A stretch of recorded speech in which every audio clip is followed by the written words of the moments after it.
പ്രിയപ്പെട്ടവരെ, മംഗളവാർത്താകാലം 3-ാം ഞായറാഴ്ചയാണ്. ഇന്നത്തെ നമ്മുടെ ധ്യാന വിഷയം സ്നാപക യോഹന്നാന്റെ ജനനമാണ്. വിശുദ്ധ ലൂക്കായുടെ സുവിശേഷം 1-ാം അധ്യായം 57 മുതൽ 66 വരെയുള്ള തിരുവചന ഭാഗമാണ് നമ്മുടെ ധ്യാന വിഷയം. ഈ ഭാഗം തുടങ്ങുന്നത് ഇപ്രകാരമാണ്: എലിസബത്തിന് പ്രസവ സമയമായി, അവൾ ഒരു പുത്രനെ പ്രസവിച്ചു. കർത്താവ് അവളോട് കൂടെയുണ്ട് എന്നറിഞ്ഞ് ബന്ധുക്കളും അയൽക്കാരുമെല്ലാം അവളോടൊത്ത് സന്തോഷിക്കുകയാണ്. പിന്നീട് 8-ാം ദിവസം ശിശുവിൻ്റെ പരിച്ഛേദനമാണ്. ആ സമയത്ത് ശിശുവിന് പേരിടാൻ തുടങ്ങുമ്പോൾ ബന്ധുക്കളും അയൽക്കാരുമെല്ലാം പറയുന്നു, അപ്പൻ്റെ പേരായ സക്കറിയ എന്ന് പേരിടണം. എന്നാൽ എലിസബത്ത് അതിനെ എതിർത്തുകൊണ്ട് പറയുന്നു, യോഹന്നാൻ എന്നായിരിക്കണം അവൻ്റെ പേര്. അങ്ങനെ വരുമ്പോൾ ചാർച്ചക്കാരാകെ കുഴങ്ങുകയാണ്. അവരപ്പൻ്റെ സഹായം ആവശ്യപ്പെടുന്നു. അപ്പോൾ അപ്പൻ മൂകനായിരുന്നതിനാൽ ഒരു എഴുത്തുപലക ആവശ്യപ്പെടുകയും അതിൽ യോഹന്നാൻ എന്നാണ് അവൻ്റെ പേര് എന്ന് എഴുതുകയും ചെയ്യുന്നു. എല്ലാവരും ആശ്ചര്യഭരിതരായി. ഈ സുവിശേഷ ഭാഗം അവസാനിക്കുന്ന ഇങ്ങനെയാണ്: ആ ശിശുവിൻ്റെ കൂടെ ദൈവത്തിൻ്റെ കരമുണ്ടായിരുന്നു. ഇനി നമുക്കിതിൻ്റെ ചരിത്ര പശ്ചാത്തലത്തിലേക്ക് വരാം. ഐൻ കാരീം എന്ന് പറയുന്ന പട്ടണത്തിലാണ്, ജെറുസലേമിന് അടുത്ത് സക്കറിയായും എലിസബത്തും താമസിച്ചിരുന്നത്. ജെറുസലേമിലേക്ക് ഐൻ കാരീമിൽ നിന്ന് 4 ദിവസത്തെ കഴുതപ്പുറത്തുള്ള യാത്രാ ദൂരമുണ്ടായിരുന്നു. എന്നാൽ ഈ ഭാഗത്ത് പറയുന്നത് എങ്ങനെയാണ്? ശിശുവിൻ്റെ പരിച്ഛേദനത്തിന് സമയമായപ്പോൾ അവര് ജെറുസലേമിലേക്ക് വന്നു എന്ന രീതിയിലാണ് ഈ സുവിശേഷ ഭാഗം നമ്മളോട് പറയുന്നത്. സാധാരണ രീതിയിൽ അതങ്ങനെ സംഭവിക്കാറില്ലായിരുന്നു. 8-ാം ദിവസമാണ് ആൺകുഞ്ഞുങ്ങളുടെ പരിച്ഛേദനം. പെൺകുഞ്ഞുങ്ങൾക്ക് പേരിടുന്നത് 14-ാം ദിവസമാണ്. മാതാക്കളുടെ ശുദ്ധീകരണം ആൺകുഞ്ഞുങ്ങളാണെങ്കിൽ 33-ാം ദിവസമാണ്. 33-ാം ദിവസത്തിലെ ദേവാലയത്തിൽ പ്രവേശിക്കാനാവൂ. പെൺകുട്ടികളാണെങ്കിൽ അത് യഹൂദ വിശ്വാസപ്രകാരം, ആചാരപ്രകാരം 66-ാം ദിവസവുമാണ്. ഇവിടെ പക്ഷേ ദേവാലയ പരിസരത്തിലാകാം ഈ പരിച്ഛേദനം നടത്തപ്പെട്ടത് എന്ന ഒരു സൂചനയുണ്ട്. ഒരുപക്ഷെ ലേവി ഗോത്രത്തിൽപ്പെട്ട പുരോഹിതനായിട്ടുള്ള ആളാണ് സക്കറിയ എന്നതിനാൽ, പുരോഹിത വംശത്തിൽ പിറന്നയാളാണ് യോഹന്നാൻ എന്നതിനാൽ ദേവാലയ പരിസരത്തിൽ വെച്ചായിരുന്നിരിക്കാം പരിച്ഛേദനം നടന്നത്. ബന്ധുക്കളും ചാർച്ചക്കാരും ഉൾപ്പെടെ കൂടെ ഒരു ചെറിയ ഗണം ആളുകളും അവിടെ ഉണ്ടായിരുന്നിരിക്കാം. അവരങ്ങനെ ആചാരപ്രകാരം ശിശുവിന് പേരിടാനായി ശ്രമിക്കുന്നു. അങ്ങനെ അവർ തമ്മിൽ ചർച്ച നടത്തുമ്പോൾ അപ്പൻ്റെ പേരായ സക്കറിയ എന്ന പേരിടാം എന്ന് തീരുമാനിക്കുന്നു. സാധാരണ രീതിയിൽ വല്യപ്പൻ്റെ പേരാണ് ഇടുന്നത്. ആ ഒരു പാരമ്പര്യം ഇന്നും സുറിയാനി ക്രൈസ്തവരുടെ ഇടയിൽ തുടർന്നു പോരുകയാണ്. വല്യപ്പൻ്റെ പേരാണ് ആദ്യജാതന്മാർക്ക് ഇടുന്നത്. എന്നാൽ തീരെ ചുരുക്കം ചില സ്ഥലങ്ങളിൽ ഇങ്ങനെയൊരു പാരമ്പര്യം ഇപ്പോൾ നിലനിൽക്കുന്നുണ്ട്. പ്രത്യേകിച്ച് ലോകത്തിലെ ഏറ്റവും വലിയ ക്രൈസ്തവ രാജ്യമായ അമേരിക്കൻ ഐക്യനാടുകളിൽ അപ്പൻ്റെ പേര് തന്നെ മക്കൾക്കും ഇടുന്നത് നമ്മൾ കാണുന്നുണ്ട്. അതുകൊണ്ട് George Bush junior, John F Kennedy junior എന്നൊക്കെയുള്ള തരത്തിലുള്ള പേരുകൾ നമ്മൾ കാണുകയാണ്. പ്രിയപ്പെട്ടവരെ, ഇവിടെ ഇവര് സക്കറിയ എന്ന പേരിടാൻ ശ്രമിക്കുമ്പോൾ എലിസബത്താണ് അത് തിരുത്തുന്നത്. എലിസബത്ത് പറയുന്നു, അല്ല, അങ്ങനെയല്ല, അവന് യോഹന്നാൻ എന്ന് പേരിടണം. എലിസബത്തിന്റെ നിർബന്ധം കാരണമാണ് അവർ സക്കറിയയോട് ചോദിക്കുന്നത്. ഇല്ലെങ്കിൽ മൂകനായിരുന്നതിനാൽ സക്കറിയയോട് ഒരുപക്ഷെ അവരെ ചോദിക്കില്ലായിരുന്നു. എലിസബത്ത് നിർബന്ധിക്കുന്നത് കൊണ്ട് സക്കറിയയോട് ചോദിക്കുമ്പോഴാണ് സക്കറിയ എഴുത്തുപലക ആവശ്യപ്പെട്ട് അതിൽ യോഹന്നാൻ എന്നാണ് പേര് എന്ന് എഴുതുന്നത്. പ്രിയപ്പെട്ടവരെ, ഇതിൻ്റെ ദൈവശാസ്ത്രപരമായ അർത്ഥതലങ്ങൾ ഇതാണ്. യോഹന്നാൻ എന്ന് പറയുന്ന പേരിൻ്റെ അർത്ഥം ദൈവം കാരുണ്യവാനാണ് എന്നാണ്. എന്നാൽ സക്കറിയ എന്ന് പറയുന്ന പേരിൻ്റെ അർത്ഥം ദൈവം മറക്കുന്നില്ല, ദൈവം എല്ലാം ഓർമ്മിക്കുന്നു എന്നാണ്. ഇവിടെ സക്കറിയയും എലിസബത്തും കൂടെ ബൈബിൾ ചരിത്രത്തിന് പുതിയൊരു നിർവചനം കൊണ്ടുവരികയാണ്. ബൈബിളിലേക്ക് പുതിയ ഒരു തുടക്കം കൊണ്ടുവരികയാണ് ഇവർ. സക്കറിയയുടെയും എലിസബത്തിൻ്റെയും പുത്രനാണ് മിശിഹായ്ക്ക് വഴിയൊരുക്കുന്നവൻ.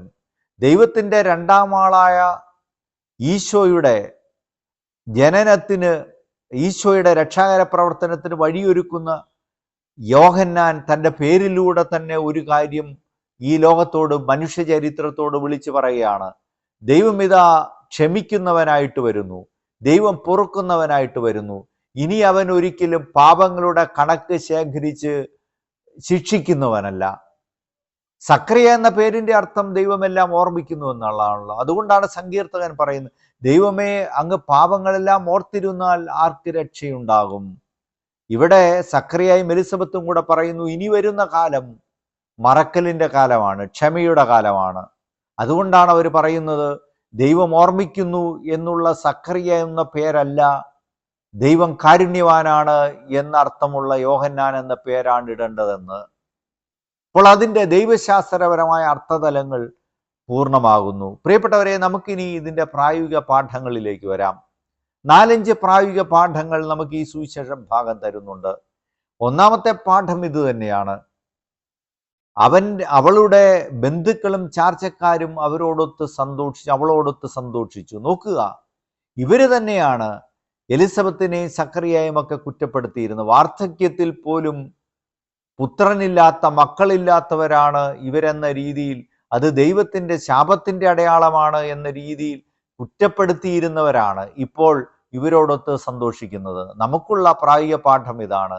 ദൈവത്തിന് പ്രവർത്തിക്കാനുള്ള സമയമാണ് കാലതാമസം. നമ്മുടെ ജീവിതത്തിൻ്റെ ദുഃഖങ്ങളുടെയും ദുരിതങ്ങളുടെയും നടുവിൽ ദൈവത്തിലുള്ള ആശ്രയം നഷ്ടപ്പെടുത്താതിരുന്നാൽ ഒരു കാലത്ത് അത്ഭുതങ്ങൾ ഉണ്ടാകും, ഒരു കാലത്ത് വലിയ പ്രത്യാശയുടെ അവസരങ്ങൾ ഉണ്ടാകും, ആനന്ദത്തിൻ്റെ അവസരങ്ങൾ ഉണ്ടാകും എന്ന് ഈ സുവിശേഷ ഭാഗം പറയാണ്. ഇതാണ് ക്രൈസ്തവീയതയുടെ പ്രധാനപ്പെട്ട ഒരു ലോകത്തിന് നൽകിയ ആശ്വാസം എന്ന് പറയുന്നത്. ദുഃഖങ്ങളിലും ദുരിതങ്ങളിലും പെട്ടിരിക്കുന്നവരോട് ക്രിസ്തുമതം പറയുന്നു, ഈശോ പറയുന്നു, സഹനത്തിൽ ഉറച്ചു നിൽക്കുക, ഒരു കാലമുണ്ടാകും. നമ്മളൊരു പാട്ട്, വിശ്രുതമായ ഒരു പാട്ടുണ്ടല്ലോ, ഇലപൊഴിയും കാലങ്ങൾക്കപ്പുറം തളിരണിയും കാലമുണ്ടതോർക്കണം, കണ്ണിലൂടൊഴുകുന്ന കണ്ണീരിനപ്പുറം പുഞ്ചിരിയുണ്ടെന്നതോർക്കണം. മനോഹരമായ ഒരു ഗാനമാണല്ലോ. അപ്പോൾ ഈ ഭാഗം നമ്മളോട് പറയുന്ന പ്രധാന കാര്യം അതാണ്. ദൈവത്തോട് ചേർന്ന് നിൽക്കുക, ദേവാലയത്തോട് ചേർന്ന് നിൽക്കുന്ന വ്യക്തികളിൽ സഹനത്തിൽ നടുവിൽ പിന്നീട് കാലങ്ങൾക്ക് ശേഷം അത്ഭുതം കാണുമെന്നാണ്. അപ്പോൾ നമ്മൾ കുംഭസാരത്തിലൂടെയൊക്കെ, കൂദാശകളിലൂടെയൊക്കെ ചേർന്ന് നിൽക്കുമ്പോഴുണ്ടാകുന്ന പ്രധാനപ്പെട്ട കാര്യം അതാണ്. നമുക്ക് പ്രത്യാശയോടെ മുന്നോട്ട് നോക്കി സഞ്ചരിക്കാനാകും. നിർഭാഗ്യവശാൽ ഇന്ന് ക്രൈസ്തവരുടെ ഇടയിലാണ് സഹനത്തെ നേരിടാനുള്ള ശക്തി ഏറ്റവും കുറവുണ്ടാകുന്നത്. ഇന്ന് ഏറ്റവും കൂടുതൽ ആത്മഹത്യകൾ ഉണ്ടാകുന്നത് ക്രൈസ്തവരുടെ ഇടയിലാകുന്നു. ഒരു കാലത്ത് ഏറ്റവും കുറവ് ആത്മഹത്യകൾ ക്രൈസ്തവരുടെ ഇടയിലായിരുന്നു. അതിന് കാരണം പറഞ്ഞിരുന്നത് കുമ്പസാരക്കൂടുകളായിരുന്നു. അതുകൊണ്ടാണ് MD വാസുദേവൻ നായർ നാലുകെട്ട് എന്ന് പറയുന്ന അദ്ദേഹത്തിൻ്റെ പ്രസിദ്ധമായിട്ടുള്ള ആ നോവലിൽ ഇങ്ങനെ ചോദിക്കും, നമുക്ക് അമ്പലപ്പറമ്പുകളിലും കുമ്പസാരക്കൂട് വെച്ചാൽ എന്താ? അപ്പോൾ ആ ഒരു സഹനത്തിൻ്റെ നടുവിൽ ദൈവത്തെ കണ്ട് സഹനത്തിലൂടെ മുമ്പോട്ട് പോകുന്ന ആ വലിയ ഒരു പാരമ്പര്യം, ദൈവത്തിൽ ആശ്രയിച്ച് ആനന്ദത്തിൻ്റെ കാലത്തിലേക്ക് പ്രത്യാശയോടെ കാത്തിരിക്കുന്ന ആ ക്രൈസ്തവ വിശ്വാസം, അത് ഈ ഭാഗത്ത് സ്നാപകയോഹന്നാന്റെ ജനനത്തിൽ നമ്മൾ കാണുകയാണ്. ലോകത്തിന് വലിയ സാന്ത്വനം നൽകിയ ആ ഒരു മെസ്സേജ് കാണുക. ഞാനൊരു സ്ത്രീയെ ഓർക്കുകയാണ്. എനിക്ക് പരിചയമുള്ള ഒരു സ്ത്രീയാണ്. വലിയ ദുഃഖങ്ങളിലൂടെ കടന്നുപോയ ഒരു സ്ത്രീ. ഒരുപാട് പേര് അവരെക്കുറിച്ച് മോശമായ രീതിയിൽ സംസാരിച്ചു. എന്ന് പറഞ്ഞാൽ തീർത്തും ദരിദ്രമായ ഒരു സാഹചര്യത്തിൽ ജീവിക്കുന്ന സ്ത്രീ. 4 പെൺകുട്ടികളുണ്ട്, ഭർത്താവ് മരിച്ചുപോയി. അപ്പോൾ ഈ കുഞ്ഞുങ്ങളെ വളർത്താൻ വേണ്ടിയുള്ള കഷ്ടപ്പാടിനിടയ്ക്ക് പലരോടും പണം കടം വാങ്ങുമായിരുന്നു. ആ പണമൊന്നും പറയുന്ന സമയത്ത് ഈ സ്ത്രീക്ക് തിരിച്ചു കൊടുക്കാൻ പറ്റുന്നില്ല. അതുകൊണ്ട് തന്നെ ആളുകൾ ആ സ്ത്രീയെക്കുറിച്ച് അവൾ കള്ളിയാണ്, അവൾ വാക്കുപാലിക്കാത്തവളാണ്, അവൾക്ക് പൈസ കൊടുക്കാൻ പറ്റില്ല എന്നൊക്കെ പറഞ്ഞിട്ട് ആ സ്ത്രീയെക്കുറിച്ച് അങ്ങനെയെല്ലാം സംസാരിച്ചു കൊണ്ടേയിരുന്നു. എന്നാൽ ദൈവാനുഗ്രഹത്താൽ ഈ പെൺകുട്ടികൾ ഈ അമ്മയുടെ ഈ സങ്കടങ്ങളെല്ലാം കണ്ട് വളർന്നു വന്നവർ നല്ലതുപോലെ പഠിച്ചു. അവസാനം വർഷങ്ങളെടുത്തു. 16 വർഷങ്ങൾക്ക് ശേഷം ഇപ്പോൾ ആ സ്ത്രീയെ നോക്കി ആ ചുറ്റുമുള്ളവർ ആക്ഷേപിച്ച് പറഞ്ഞവർ പറയുന്നു, നോക്കൂ, ദൈവം എന്തെല്ലാം നന്മയാണ് ആ കുടുംബത്തിന് കൊടുത്തത്. ഈ 4 പെൺകുട്ടികളും ലോകത്തിൻ്റെ വിവിധ ഭാഗങ്ങളിൽ നല്ല ജോലികളിൽ എത്തിപ്പെട്ടു. ആ കുടുംബം അനുഗ്രഹിക്കപ്പെട്ടു. പക്ഷേ നീണ്ട 16 വർഷം എടുക്കേണ്ടി വന്നു. ഈ 16 വർഷങ്ങളിൽ ഈ സഹനത്തിലൂടെ ആ സ്ത്രീ കടന്നുപോയി. അപ്പോൾ ഈ സുവിശേഷ ഭാഗത്തിൻ്റെ വലിയ സാന്ത്വനം അതാണ്. പ്രായോഗികമായിട്ടുള്ള ആദ്യത്തെ സന്ദേശം അതാണ്. രണ്ടാമത് നമ്മൾ കാണുന്നത് ഇതാണ് പ്രിയപ്പെട്ടവരെ. അവിടെ രണ്ടാമത്തെ പ്രധാന കാര്യം ഇതാണ്, അവർ ഒന്നിച്ച് സന്തോഷിച്ചു. അത് ക്രൈസ്തവഗീതയുടെ പ്രധാനപ്പെട്ട ഒരു കാര്യമാണ്. അതാണ് പൗലോസ്ലീഹ പറയുന്നത്, കരയുന്നവരോടൊത്ത് കരയുകയും സന്തോഷിക്കുന്നവരോടൊത്ത് സന്തോഷിക്കുകയും ചെയ്യുക. മറ്റുള്ളവർക്ക് നേട്ടങ്ങൾ ഉണ്ടാകുമ്പോൾ അവരോടൊത്ത് സന്തോഷിക്കാനുള്ള ഒരു മനസ്ഥിതി നമുക്കുണ്ടാകണമെന്ന് ഈ സുവിശേഷ ഭാഗം നമ്മളോട് പറയുകയാണ്. മൂന്നാമത്തെ കാര്യം നോക്കൂ, സക്കറിയ മൂകനായിപ്പോയല്ലോ. ദൈവദൂതൻ പ്രത്യക്ഷപ്പെട്ടിട്ട് പിന്നെ സക്കറിയായിക്ക് ഒന്നും മിണ്ടാനായിട്ട് പറ്റിയിട്ടില്ലല്ലോ. പക്ഷേ സക്കറിയയുടെ മനസ്സെന്താണെന്ന് ഭാര്യ എലിസബത്തിന് അറിയാമായിരുന്നു. ഒന്നും മിണ്ടാതിരുന്നിട്ട് കൂടി ഈ ഭർത്താവിൻ്റെ മനസ്സ് മുഴുവൻ ഭാര്യ മനസ്സിലാക്കിക്കൊണ്ടിരുന്നു. നോക്കുക, ഭാര്യ ഭർത്തൃ ബന്ധത്തിൻ്റെ ഹൃദയൈക്യത്തിൻ്റെ ആ ഊഷ്മളത പറയുന്ന സുവിശേഷ ഭാഗം കൂടിയാണിത്. ഈ ഭർത്താവിനെ കേൾക്കാതെ മൂകനായതുകൊണ്ട് അവഗണിച്ച് കളയാൻ വേണ്ടിയാണ് ചാർച്ചക്കാർ ശ്രമിച്ചിരുന്നത്. പക്ഷേ എലിസബത്തിൻ്റെ നിർബന്ധം കാരണമാണ് ഈ സക്കറിയയോട് ചോദിക്കുന്നത്. അപ്പോൾ ഈ ഭർത്താവിൻ്റെ മനസ്സിലാക്കി ജീവിക്കുന്ന ആ സ്ത്രീയെക്കുറിച്ച് ഓർക്കുക. ക്രൈസ്തവ പാരമ്പര്യത്തിൽ നമ്മൾക്ക് ആ കുടുംബൈക്യം, ഭാര്യ ഭർത്താക്കന്മാർ തമ്മിലുള്ള ഐക്യം, ദാമ്പത്യ സ്നേഹം, ഇതിനെക്കുറിച്ചൊക്കെ നമ്മൾ ഈ ഭാഗത്ത് നമ്മുടെ പ്രായോഗിക പാഠങ്ങളിലേക്ക് ഈ കാര്യങ്ങളെല്ലാം നമ്മൾ ചിന്തിക്കേണ്ടതാണ്. ഞാൻ ഓർക്കുന്നത് കുറച്ച് നാളുകൾക്ക് മുമ്പ് കോട്ടയത്തിനടുത്ത് മരിച്ച ഒരു മനുഷ്യനെ കുറിച്ചാണ്. 2 മക്കളുണ്ട്. ഈ 2 കോടീശ്വരനാണ് ആ മനുഷ്യൻ, എല്ലാവർക്കും പ്രിയപ്പെട്ട ആളാണ്. പക്ഷേ ആ മനുഷ്യൻ ആത്മഹത്യ ചെയ്തു. അവസാനം പ്രസംഗിക്കാൻ വന്ന അച്ഛൻ, നമ്മൾ ഈ സമീപകാലത്ത് ആദ്യമായിട്ടാണ് അങ്ങനെ ഒരു കാര്യം കാണുന്നത്. ആ അച്ഛന് ആ വീട്ടുകാരെയും ആ ഭാര്യയെയും കുറ്റപ്പെടുത്തി ഒരു ചരമപ്രസംഗം നടത്തുന്നു. എന്നിട്ട് പറയുകയാണ്, മക്കളോട് പറയുകയാണ്, ഈ അപ്പൻ പപ്പ എന്നൊന്ന് വിളിക്കാൻ വേണ്ടി എന്തുമാത്രം നിങ്ങൾ വിളിക്കാൻ വേണ്ടി എന്തുമാത്രം ആഗ്രഹിച്ചിരുന്നു എന്ന് നിങ്ങൾക്കറിയാമോ? പപ്പായോട് അവർക്ക് എതിർപ്പായിരുന്നു. പപ്പയുടെ സമ്പത്തെല്ലാം കൊടുത്ത് അവരെ വളർത്തി വലുതാക്കിയെങ്കിലും അമ്മയും മക്കളും ഈ അപ്പനിൽ നിന്ന് അകന്ന് ഒറ്റപ്പെട്ട അവസാനം ഗത്യന്തരമില്ലാതെ ഈ മനുഷ്യൻ ഇങ്ങനെ ചെയ്യുകയാണ്.